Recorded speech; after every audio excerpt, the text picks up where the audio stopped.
પોરબંદર ખાતે 2 દિવસીય રાષ્ટ્રીય સમુદ્રી તરણ સ્પર્ધાનો પ્રારંભ કરાયો હતો, જેમાં પ્રથમ દિવસે 2 કિલોમીટર, 10 કિલોમીટર અને દિવ્યાંગોની 5 કિલોમીટર સ્પર્ધામાં 288 સ્વિમરોએ ઉત્સાહભેર ભાગ લીધો હતો. વિજેતાઓને સ્થળ પર જ ઇનામ આપવામાં આવ્યા હતા. પ્રથમ દિવસે સ્પર્ધામાં મહારાષ્ટ્રના સ્પર્ધકોનો દબદબો રહ્યો હતો. પોરબંદર ખાતે Shri Ram sea swimming club દ્વારા 2 દિવસીય રાષ્ટ્રીય સમુદ્રી તરણ સ્પર્ધાનો આજથી ઉત્સાહભેર પ્રારંભ કરાયો હતો. આ સ્પર્ધામાં ભાગ લેવા ભારતભરમાંથી 1162 સ્પર્ધકોએ રજીસ્ટ્રેશન કરાવ્યું હતું, જે તમામ તરવૈયાઓ પોરબંદર આવ્યા છે. આજે પ્રથમ દિવસે 2 કિલોમીટર અને 10 કિલોમીટર તથા દિવ્યાંગોની 5 કિલોમીટરની સ્પર્ધામાં 288 સ્પર્ધકોએ ભાગ લીધો હતો, જેમાં 24 જેટલા પેરા એટલે કે દિવ્યાંગ સ્વિમરો પણ જોડાયા હતા.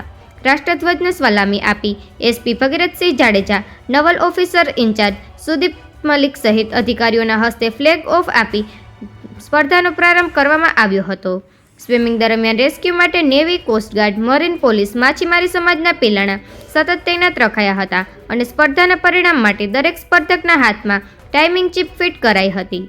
ઉપરાંત તમામ વિજેતાઓને સ્થળ પર જ ઇનામ આપવામાં આવ્યા હતા. ત્યારે મોટી સંખ્યામાં શહેરીજનો પણ સ્પર્ધકોને બિરદાવવા ચોપાટી ખાતે ઉમટી પડ્યા હતા.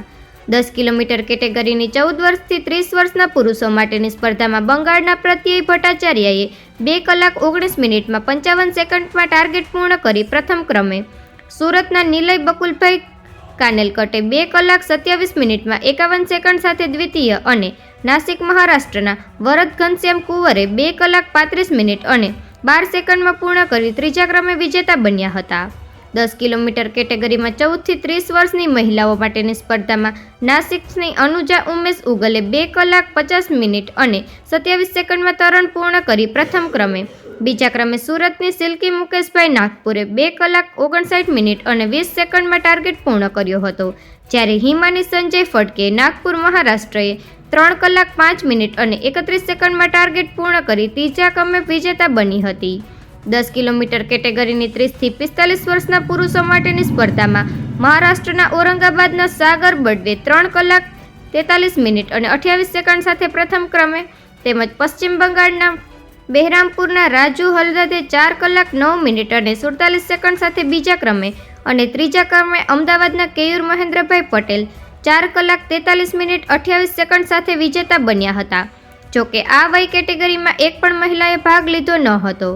10 કિલોમીટર કેટેગરીની 45 વર્ષથી ઉપરના પુરુષો માટેની સ્પર્ધામાં મહારાષ્ટ્રના સાલંગલીના સંજય આત્મારામ જાદવ 3 કલાક 37 મિનિટ અને 42 સેકન્ડ સાથે પ્રથમ, મુંબઈના અજીત સદાશિવ પવાર 3 કલાક 39 મિનિટ અને 2 સેકન્ડ સાથે બીજા તથા અમદાવાદના રજનીકાંત વસંતલાલ હાલાણી 3 કલાક 45 મિનિટ અને 46 સેકન્ડ સાથે ત્રીજા ક્રમે વિજેતા બન્યા હતા. 10 કિલોમીટર કેટેગરીમાં 45 વર્ષથી ઉપરની સ્ત્રીઓ માટેની સ્પર્ધામાં એકમાત્ર તેલંગાણાના હૈદરાબાદ ખાતે રહેતા શ્યામલા ગોલીએ ભાગ લીધો હતો અને 4 કલાક 53 મિનિટ પર સેકન્ડે ટાર્ગેટ પૂર્ણ કરી પ્રથમ ક્રમે વિજેતા બન્યા હતા. એ સિવાય અન્ય સ્પર્ધકોમાં પણ મોટી સંખ્યામાં સ્પર્ધકોએ ભાગ લીધો હતો, જેના વિજેતાઓને ઇનામ આપી બિરદાવવામાં આવ્યા હતા.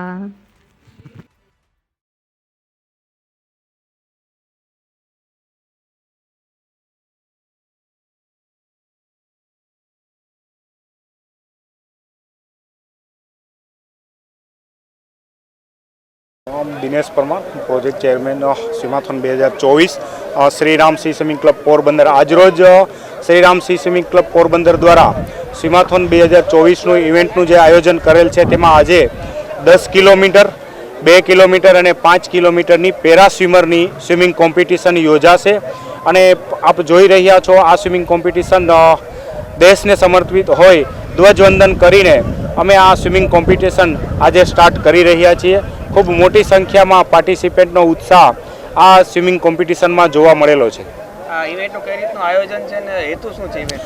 આ ઇવેન્ટનો હેતુ એ છે કે ખાસ લોકો ઓપન સી જે કહેવાય એડવેન્ચર સ્પોર્ટ્સની મજા માણી શકે અને સાહસિક બને તે માટેનો અમારો મૂળ હેતુ છે. અને Shri Ram sea swimming club છેલ્લા 23 વર્ષથી સ્વિમિંગ કોમ્પિટિશન યોજી રહી છે. રેસ્ક્યુ માટે અમારી પાસે Indian navy, Indian coastguard, Porbandar નગરપાલિકા સ્વિમિંગ ક્લબની 2 બોટ છે, પિલાણા એસોસિએશનની બોટ છે, તેમજ ખારવા સમાજના 10 જેટલા પિલાણા, 10 કયાક્સ, તમામ રેસ્ક્યુની એરેન્જમેન્ટ કરવામાં આવેલ છે. મરીન ટાસ્ક ફોર્સના 10 કમાન્ડો, મરીન ટાસ્ક ફોર્સની બોટ્સ પણ અમારી સાથે રેસ્ક્યુમાં જોડાયેલી છે. મારું નામ તળાજી એચવી દિલીપભાઈ છે. મેં ગુજરાતની જ પાર્ટિસિપેટ છું અને મારી 2 ઇવેન્ટ છે. આજે 2 કિલોમીટર, કાલે 5 કિલોમીટર. અને મારી સાથે મારી આખી વડોદરાની ટીમ છે, 15 થી 20 જણાની. અમે બધા જ પ્રિપેર કરીને આવ્યા છીએ કે બધાના નંબર આવે, સારા ટાઈમિંગ આવે. સર, મેં 5-6 વર્ષથી સ્વિમિંગ કરું છું અને મેં ગુજરાતને પ્રેઝન્ટ કર્યું છે નેશનલમાં બી. મેં ફિન સ્વિમિંગ નેશનલમાં ગોલ્ડ મેડલિસ્ટ છું. મારી ટીમ બી બધી જ ઇવેન્ટમાં રમે છે, સી સ્વિમિંગ રહીમાં છે. અને મેં કાશ્મીરમાં, જમ્મુ કાશ્મીરમાં ફિન સ્વિમિંગ નેશનલ દલ લેકમાં રમ્યા છીએ, જેને 3 કિલોમીટર હતું. એમાં એની વ્યવસ્થા કેવી લાગે, એનું આયોજન કેવું છે? અહીંયાનું આયોજન સર ખૂબ જ સરસ છે, અમને ગમ્યું. અને અમે બીજી વાર પાર્ટિસિપેટ લેવાનું કરશું પ્રિફર, કે અમે બીજી વાર બી આવીએ પાર્ટિસિપેટ કરવા. ના સર, આ મારું સેકન્ડ ટાઈમનું છે. 2nd થી 3rd ટાઈમ મેં આવી છું. આની પહેલાં બી સર અહીંયા જ આવી હતી, પ્લસ મેં જમ્મુ કાશ્મીર દલ લેક તળાવમાં ગઈ છું 3 કિલોમીટરની કોમ્પિટિશન, જે મારો ગોલ્ડ મેડલ છે. સર, ખૂબ જ સરસ છે, બધાને ઇન્સ્પિરેશન મળશે.